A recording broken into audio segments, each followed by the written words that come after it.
Hey everybody, it is August 15th and this is our next Hot Cakes and Hot Reads for William Jeanes Memorial Library. My name is Adam Gilbert Cole. I'm the Adult Services Librarian at William Jeanes Memorial Library. As always, I want to thank our William Jeanes patron, John Lewis, for the suggestion for Hot Cakes and Hot Reads. It's been a lot of fun to do this since we started quarantine back in March, and I keep coming up with new stuff to talk about, so thank you, John. Um, we'll start with some library news. As always, you can check our calendar of events at jeanslibrary.org/events to find out what's coming up at the library. But the big news this week is that we reopened for limited services.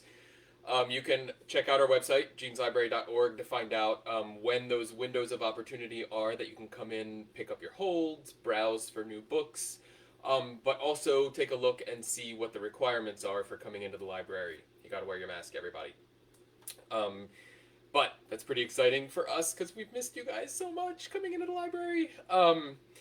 So please check out the webpage, jeanslibrary.org. We'll have links splashed all over the place to the reopening announcement. Read up on it and figure out when you can come to the library again.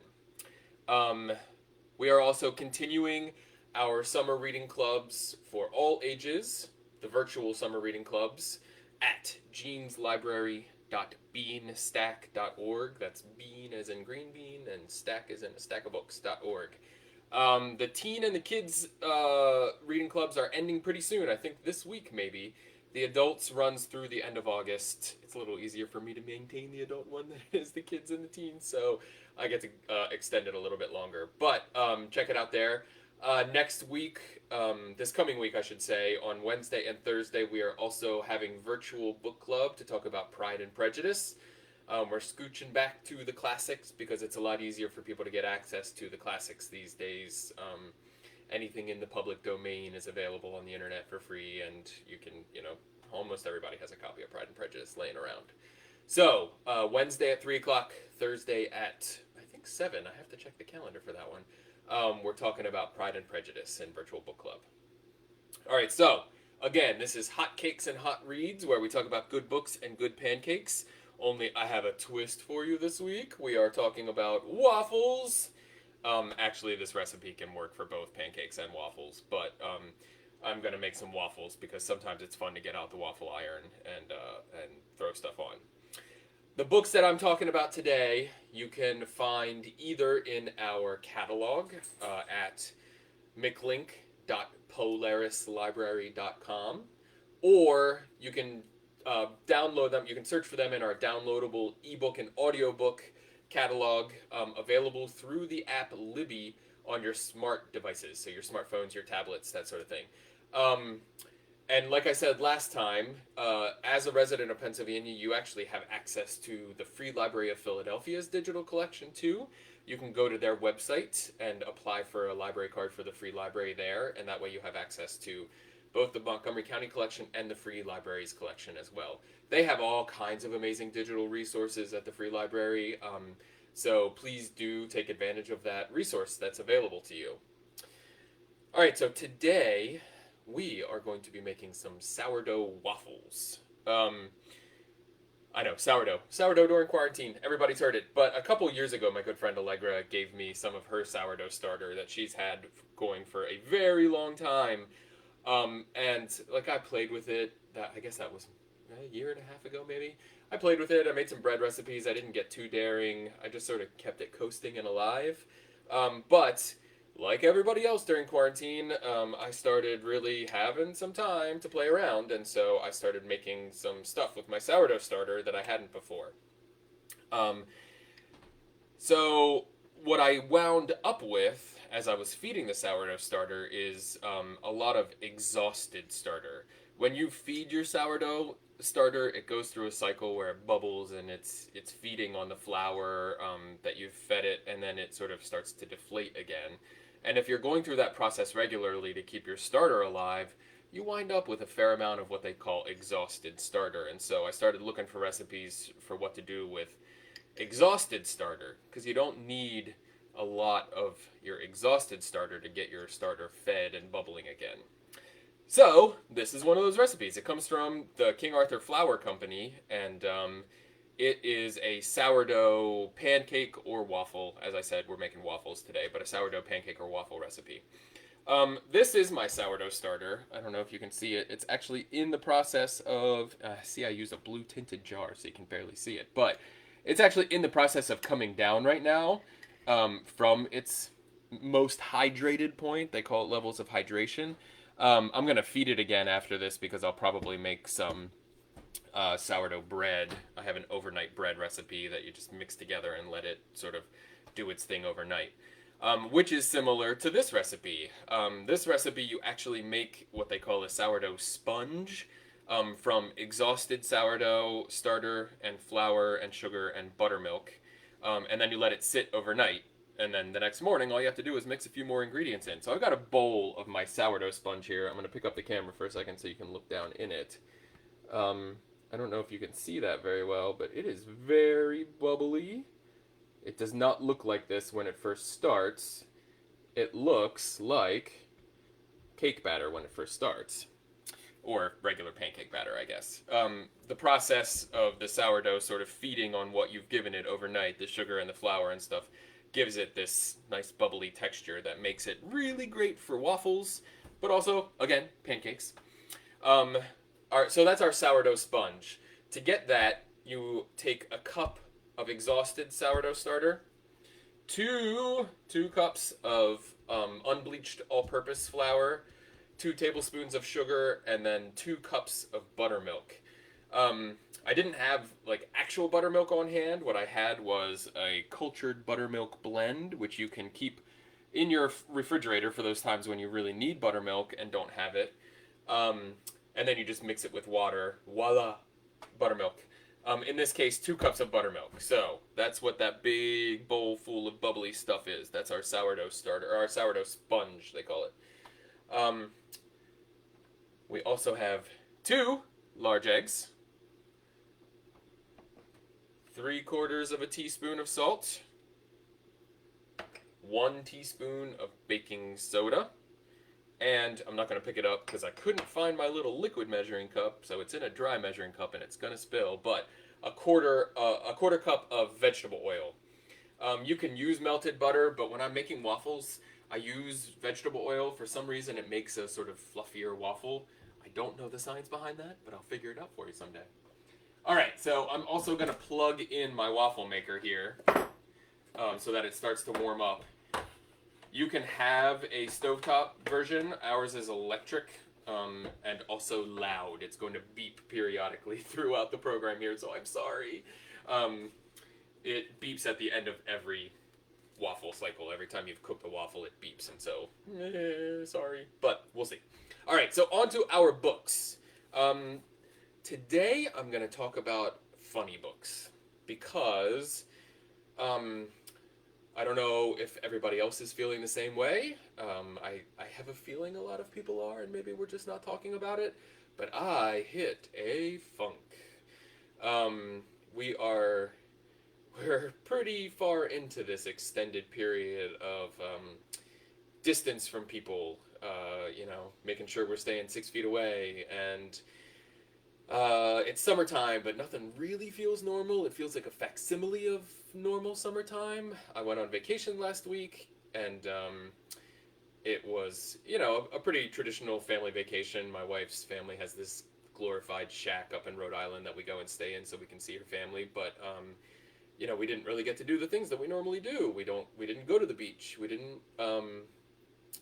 didn't do any of the shopping. We didn't go to the Mystic Aquarium like we always do. We didn't do any of that stuff just because it's you can do it right now, but it's potentially dangerous. And so everything feels off. And so when I got back, I realized that I needed something funny in my life. So we're talking about funny books today.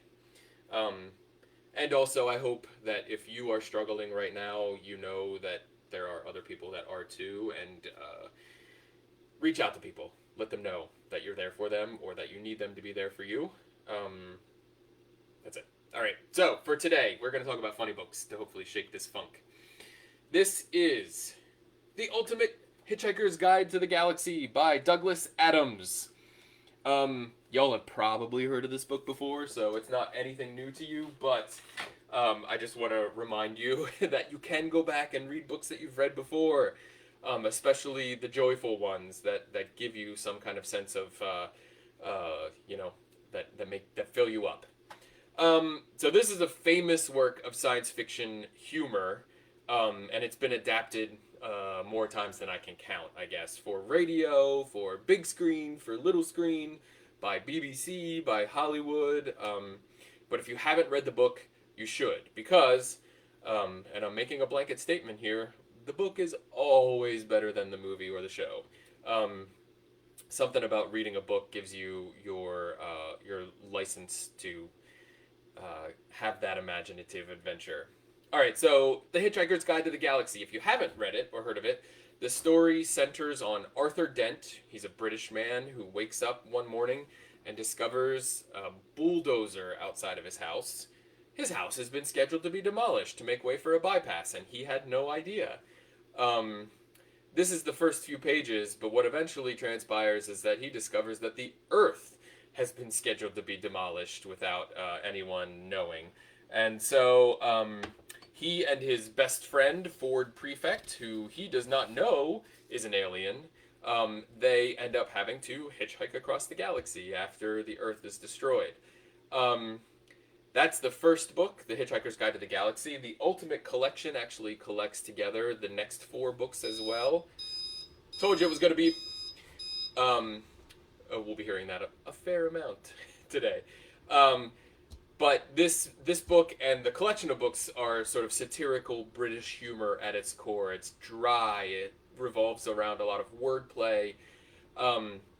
I first read these books when I was a teenager, and it's been a long time since I've read them, and I was surprised when I went back and started, leafing through again by just how packed with jokes they are, and just how few of those jokes get translated into the big screen adaptations or the audiobook, the radio play adaptations. So I would say go back, read these books again, put them on your bookshelf. They're worth owning. I love them dearly, the Hitchhiker's Guide to the Galaxy books. All right, so we are going to combine our ingredients here. So I've got my large mixing bowl that has my overnight sourdough sponge in it. It has been resting for at least 12 hours. Overnight also is okay if it's not a full 12 hours, but it gives it time to do that feeding that the sourdough needs to make bubbles, gives it a nice, beautiful sort of beery smell. And now we're going to beat together in a small bowl, which I did not get out, so give me just 1 second, everybody. We're going to beat together the eggs, the oil, and those 2 things. Apparently I should have reviewed this recipe more closely before I started. Alright, so the eggs and the oil we are beating together with our whisk. And eventually they will all get combined into one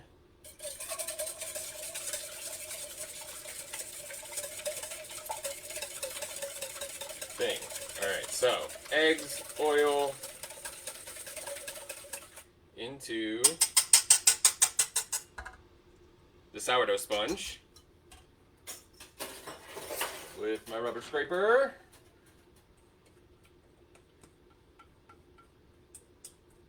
And I will now mix them together. It is wild to look at the sourdough sponge and think, just last night this was sort of flat, and now it's bubbly and alive and yummy. Alright, and now we're going to mix together the baking soda and the salt into the sponge, and we're going to let it rest for a few minutes while I talk about the next book, because it's supposed to bubble a little bit more as those things get mixed in. Alright, so the next book I want to talk about is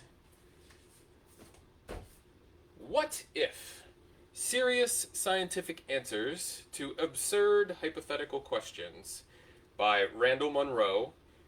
who is the creator of a webcomic called XKCD at xkcd.com. All right, so this book is hilarious um, because, as the subtitle says, it is serious answers to absurd hypothetical questions. Randall, the author of the webcomic, uh, asked readers, or I guess his readers started submitting strange questions to him because he is a trained scientist. He worked for NASA for a little bit, and his webcomic explores engineering and computer science, but also he does these amazing webcomics where I don't know. I don't know how to describe it. It is somehow both hilarious and nerdy and beautiful all at the same time, and it's all done in stick figures. I don't know how it works, but it does. It's beautiful. You should check it out.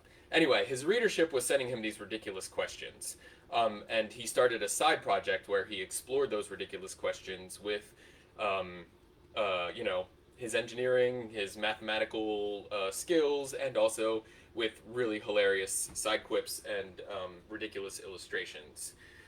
So, if you want to laugh at some questions, the book explores some of these. What if everyone actually had only one soulmate? A random person somewhere in the world? How would you find that person? What would it mean? Can you make a jetpack out of machine guns? How much force power can Yoda output? How many unique English tweets are possible, and how long would it take for the population of the world to read them all out loud? That's just a sample. The book has dozens and dozens of these questions, and they're all absurd and hilarious and scientifically sound when he goes and explores them. So I suggest checking this book out for a fun little foray into a nerdy look at science. Sorry, my dog is drinking in the background, and I didn't know what that sound was. My favorite bits in this book are the little sidebars he has injected here and there called Weird and Worrying Questions from the What If Inbox. One of which is, what is the actual caloric output of a human body if you were to eat it all? The book is really funny, and you should check it out. All right, so that is What If? Serious Scientific Answers to Absurd Hypothetical Questions by Randall Munroe. That book is available as a hard copy in the library's catalog. I should go back and say that The Hitchhiker's Guide to the Galaxy and its books and its subsequent books are available as hard copy and audiobook in the library catalog, and you can get The Hitchhiker's Guide to the Galaxy in audiobook, radio play, and there's the waffle maker again, radio play and ebook form in the Libby app. So feel free to check all those out. All right, so we've got our ingredients combined and blended, and they've sat, and it is bubbling even more vigorously than it was before. The sourdough is doing its job. So we are going to get this waffle maker going. But I did forget to get a big spoon out, so we're going to... You want to do about 1/3 of a cup of this stuff. I've done it enough that I can sort of look and see how much I've put on the waffle maker and know that it's going to fill out to the edges. But to start, you want about 1/3 of a cup in your waffle maker. I usually do a little less on the first one just to let the waffle maker sort of grease itself with the oil that's in the waffles. But oh man, I can smell it already. Delicious. Okay, so our next book is Good Omens by Terry Pratchett and Neil Gaiman. Good Omens, the subtitle is the... Oh, that's funny. The subtitle got cut off on the page here. The Nice and Accurate Prophecies of Agnes Nutter, Witch. This is another famous one that you've probably heard of recently because it has recently been made into a TV miniseries on Amazon Prime. The TV series is fantastic, and you should check it out. But, again, the book is always better.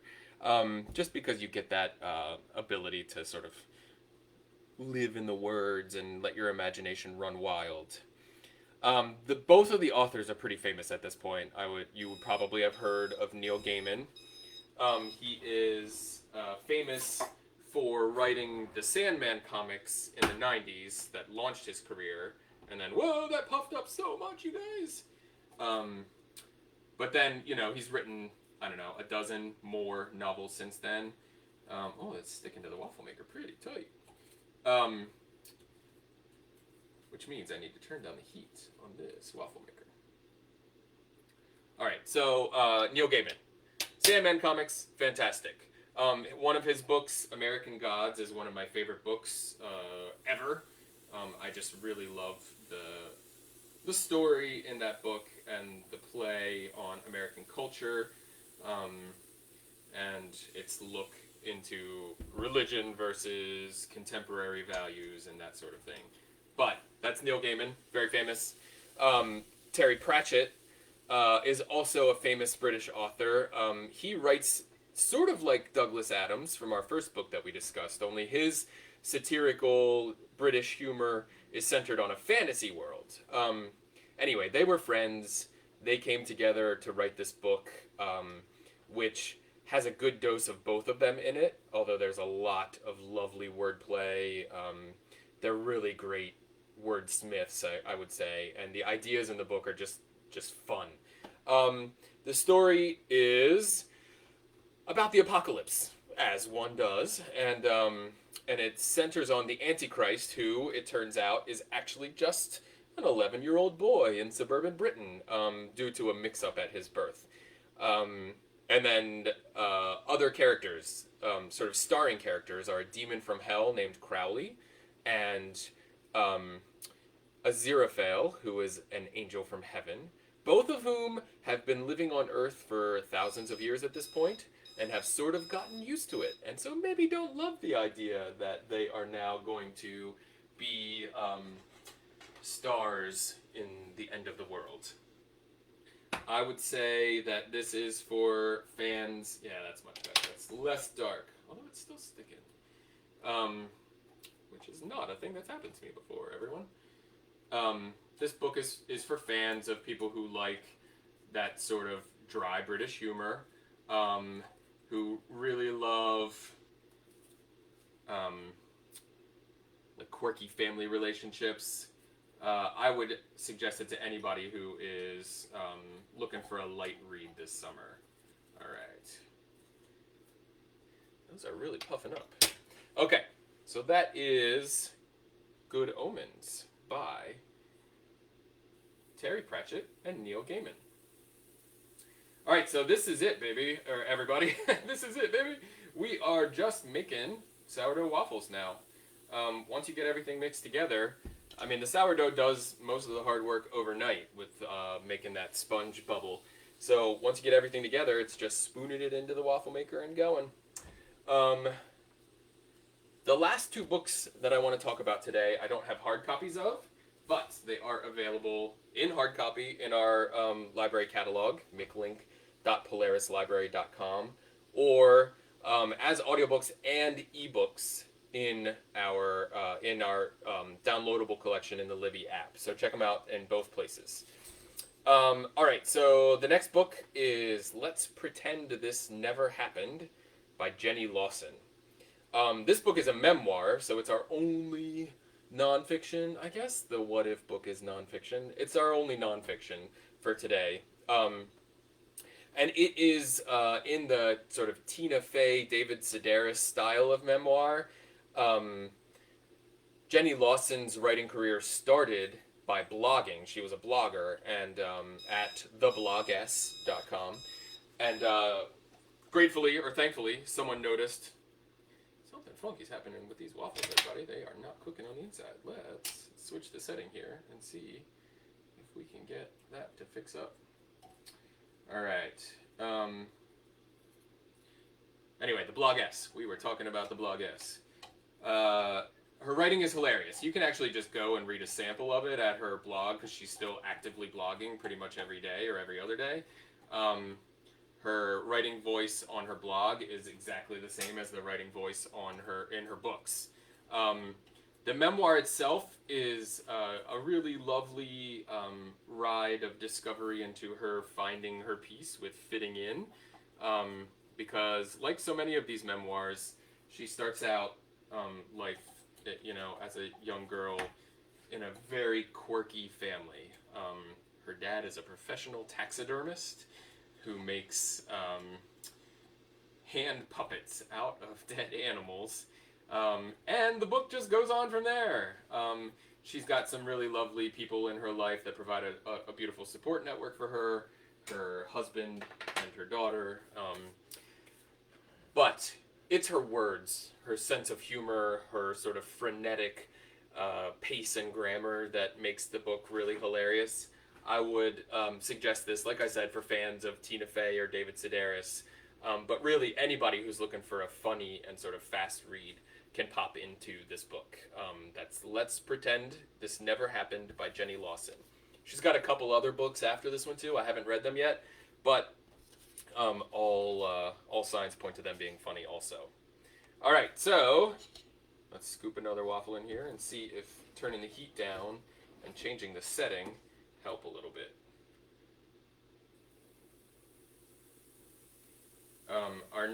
Our final book, I should say. I am suggesting 5 books today.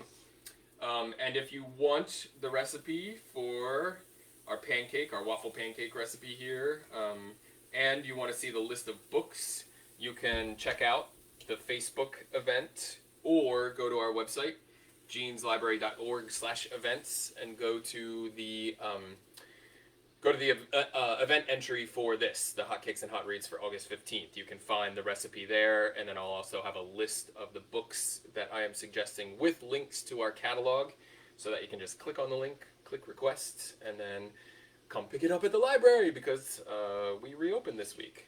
Again, limited services. Check it out, jeanslibrary.org. All right, so our last book that I want to talk about today, and in putting this together, I realized that my sense of humor apparently skews very British, is The Eyre Affair, or Eyre Affair for Jane Eyre, by Jasper Fforde. It's available in audiobook in Libby, or as an audiobook and a hard copy in our catalog. So either way. I originally read this book by listening to the audiobook. I have since reread it. Both ways are delightful. You should check them out.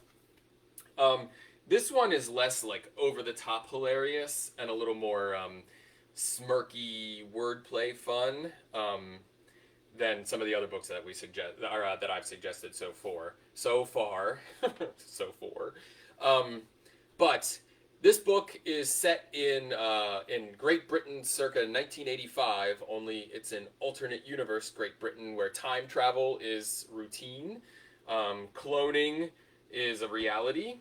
In fact, dodos are the pet of choice.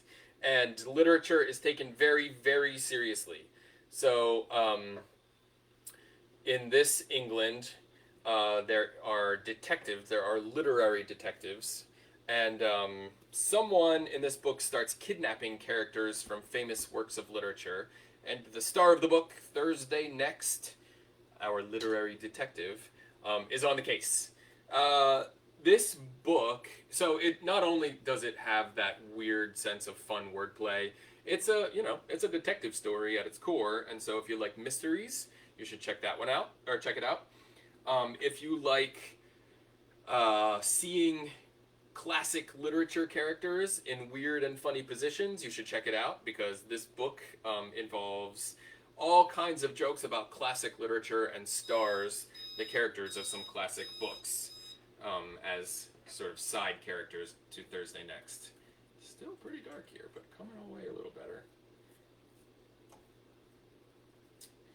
Guess I'm gonna have to spray this, which I don't normally have to do, everybody. All right, and Thursday Next is just a really fun character. So you should check this book out. This is another series of books.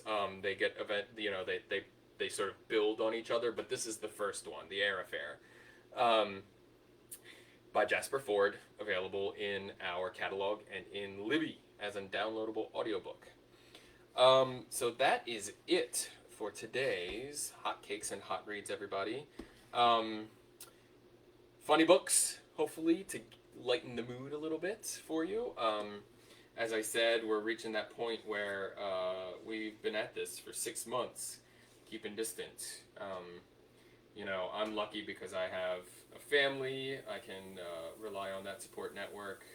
But I kind of really miss hugging my friends, and so I got to a point this week where I was struggling.